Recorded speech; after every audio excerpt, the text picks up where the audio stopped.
Неприспособленная среда, смотрите, не проходит. Вот так на инвалидной коляске Жаслан Сулейменов провел в зоне 8 лет за терроризм. Говорит, осудили его незаконно. При аресте избивали и издевались. Хотя на тот момент он уже был инвалидом первой группы. В прошлом году в Комитете ООН по правам человека признали, что его пытали и рекомендовали Казахстану восстановить его права.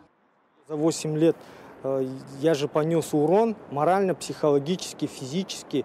Допустим, для меня самое важное здесь не там сумма 5 миллионов, там 3 или 8. Для меня сам факт, чтобы то, что комитет признал мои права, потому что изначально мне везде заявлялось, что пиши куда хочешь, никто тебе ничем не поможет.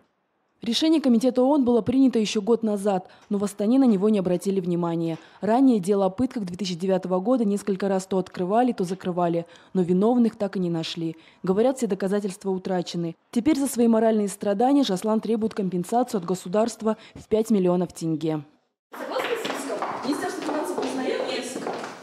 На суде, с которого удалили журналистов, представители Министерства финансов указали, что решение Комитета ООН для Казахстана носит только рекомендательный характер, говорит адвокат Снежанна Ким.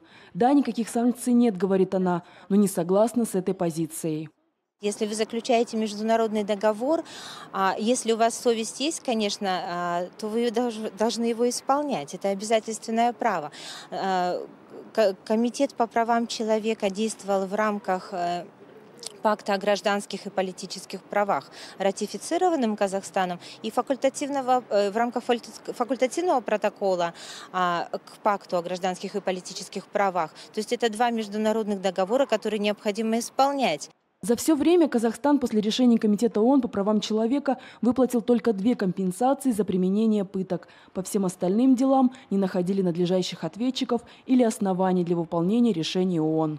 Светлана Глушкова, Ганизат Успанов. Настоящее время. Азия. Казахстан. Астана.